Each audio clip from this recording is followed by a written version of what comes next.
and better. And the overall budget for the next 5 years is 590 million ringgit, not including the 100 million ringgit that we get every year from the government as a research university. And these are the Nobel laureates, the Japanese Nobel laureate there, the American Nobel laureate, and this is the Australian Nobel laureate, this Barry Marshall, who discovered the Helicobacter bacteria.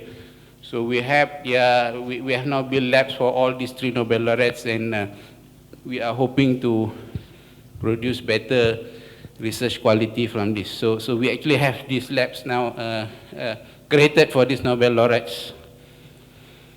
And under the autonomy, let me just tell you a little bit. Of course, for our American friends, this is nothing new. But most important thing I wish to say here is that income generation must instead institution from litigation, but most important now is that we have to produce,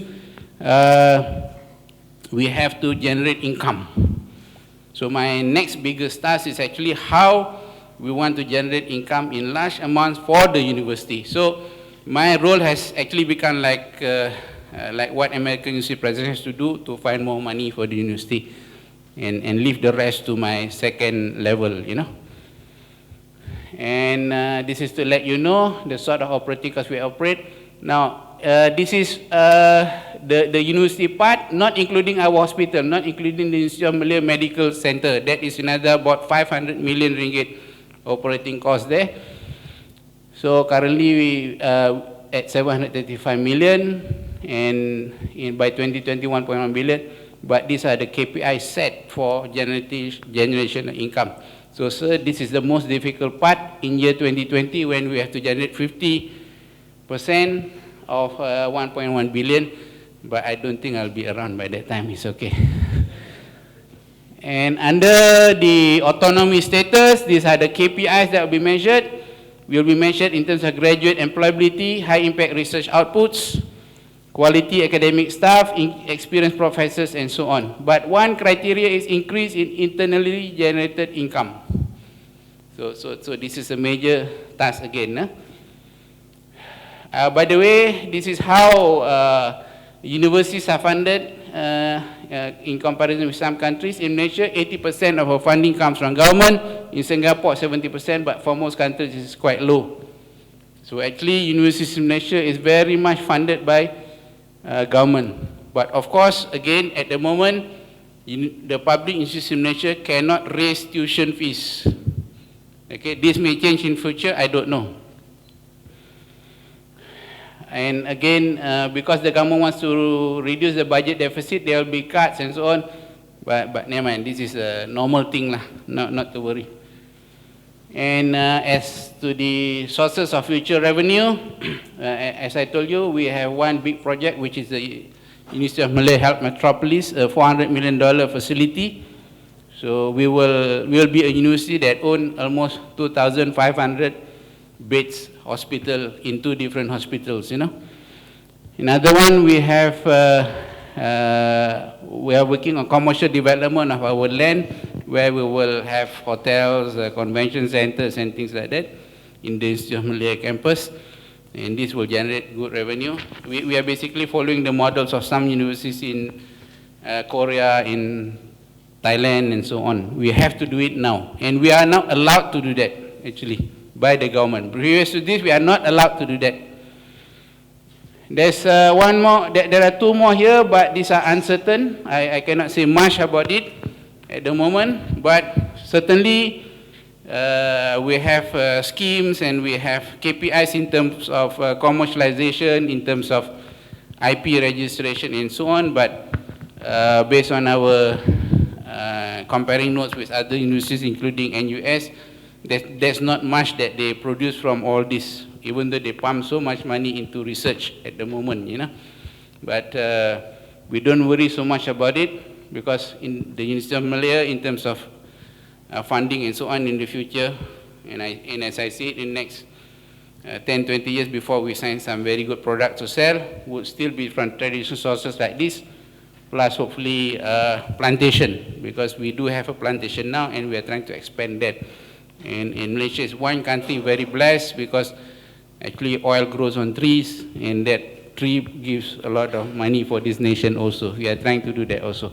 So this is how the way forward for universities in Malaysia, because at the end of the day, I noticed that many universities in the West and even in the UK and so on, it is very much dependent on tuition. But I think it's very difficult to survive by just basing on tuition. You must have other sources of income.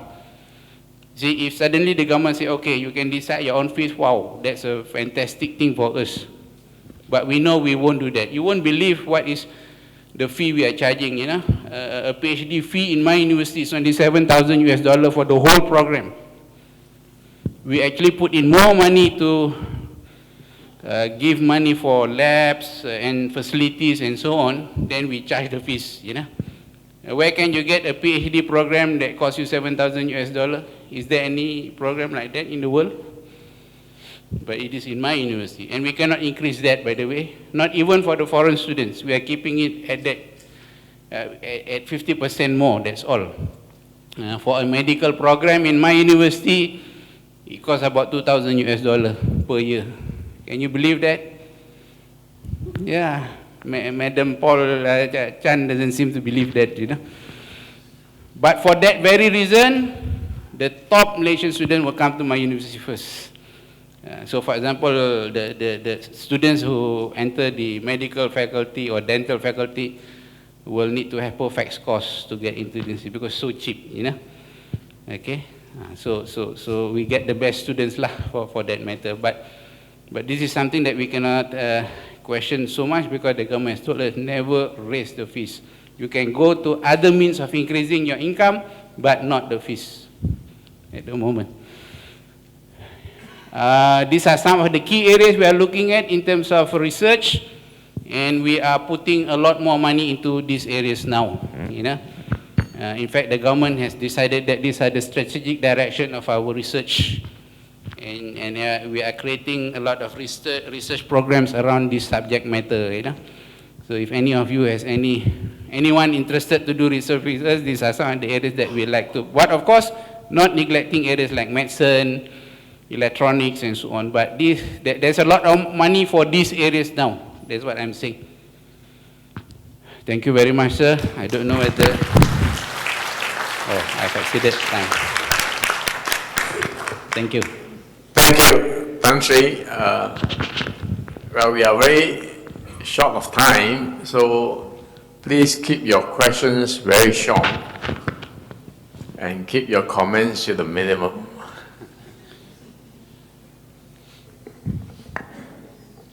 Yes, are there any questions? Yes, Mark. You said that you're now more or less autonomous, that you can't raise fees, you have all kinds of other political controls still on you. In what sense are you really autonomous? And then the second question is, I was slightly concerned that you appear to be saying that the university is attempting to kind of fulfill the requirements of the Times High Guide and QS, almost as if that you're existing in order to move up the rankings rather than to improve the quality and so on of the teaching. Your comments. Okay. On the first question, actually, the fees is very sensitive in this country because the minute we change the fees, we'll have a lot of problems with the students.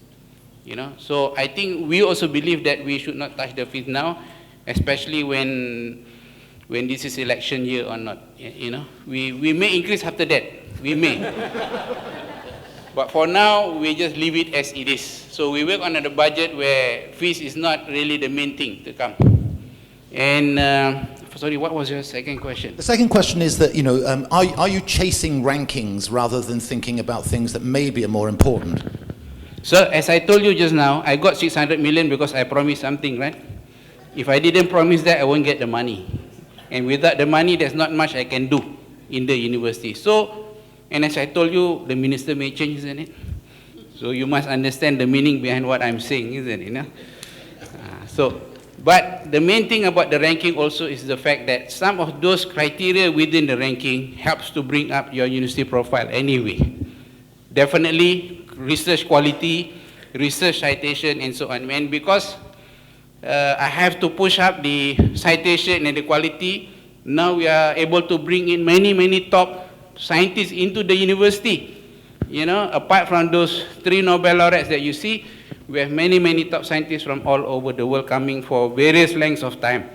The University of Malaya now has about 22% international staff, by the way. You know, never before have we got as many as this. But I have to do all this in order to bring up the university and to make sure that Malaysia has a university that is globally recognized. For some time we were sort of slagging down, and NUS has been going up, NTU has been going up. So my job is to push it up again now, you know. So that's the reason. Not really that I'm obsessed in ranking. In fact, those people who criticize me a lot has told the government, please remove the Vice Chancellor who is crazy about ranking. But I realize that the more I'm criticized, the better is my chances of survival. Any more questions, please? Yes, we allow one more question, if there is. Yes, ma'am. Okay, Tan Sri, any plans to set up perhaps, as part of your commercial projects, say a privatized unit or campus of so that you can, charge commercial fees and give people like help a run for their money in terms of competing for international students? The answer is yes. The minister has approved a private institute license for us, but we are not telling you where we will set up and so on, because we want to be friendly with everybody. Yes, we have been approved a license to set up a private university. So we will set up somewhere, not in KL. Yeah. So that's all, is it? Thank you very much. Thank you very much. Tan Sri has focused his talk on the University of Malaya. Many of the issues and principles that he has raised are relevant for institutions of higher education everywhere. Thank you. And I'll pass the chair back to Dr. Goh. Thank you very much, Tan Sri Gauth and Dr. Kong, for that session. We're now coming to a special part of our strategy seminar today. Together, we're going to be witnessing the signing of an MOU between Help University and University Malaya. And so at this juncture, I would like to invite Tan Sri Gauth Jasman, the Vice Chancellor of University Malaya, as well as Dr. Paul Chan, the Vice Chancellor of Help University, to the stage to sign the MOUs between the two universities. As Dr. Paul Chan has mentioned earlier, in many ways this is a homecoming of sorts, I think, for many of my colleagues who have been intimately attached to University Malaya for a long time, not least of all Dr. Paul Chan himself, who was part of the Faculty of Economics for many years.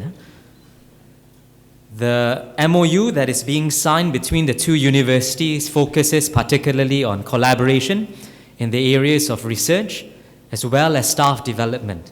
And hopefully this will, open the gates to greater collaboration between the two universities, greater leveraging, collaboration, and synergies between the two teams of faculty as well.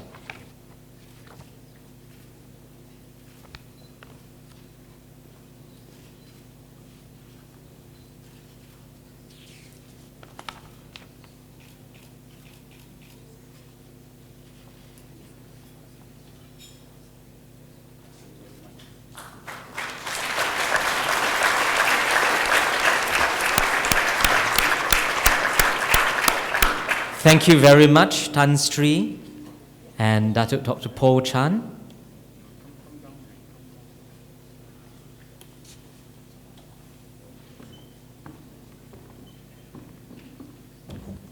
Tan Sri, personally, I'm so happy about this, and we are very honored about this possibility to work with a great university. And this is possible because of your great leadership, and thank you so much. Now, we started help 26 years ago with about 5,000 US dollars. We are listed on the stock exchange. That means we know how to make some money. And I want to share some ideas with you later, Sure. so that both sides can benefit. And I would like you to share some ideas with me how to terminate problem stuff.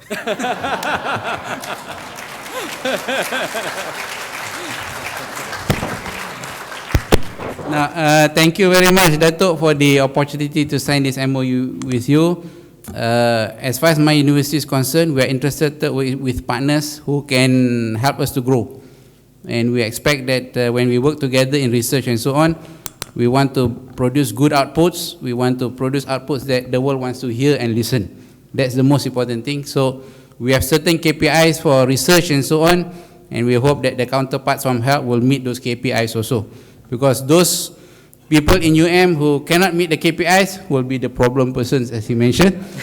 But in the University of Malaya, we don't go out to terminate people, no.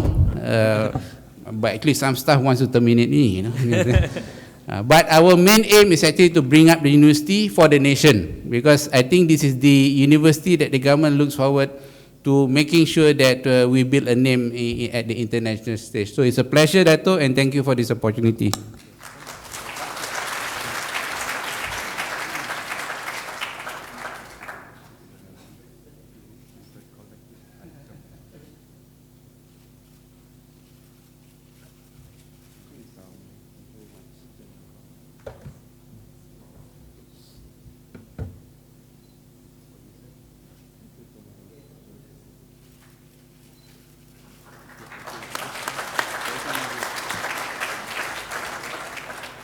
Once again, thank you very much, Tan Sri Gauth and Dr. Paul Chan. Now, just before we take a short morning tea break, I would like to invite all of our participants and guests for a short photo-taking session that has become very much part of our tradition today as well. Now, the helpers and ushers have set up just outside of this conference hall. Can I invite everybody very quickly to make their way out, and the ushers will organize you. All right? Now we will come back after the tea break at 10:50. All right?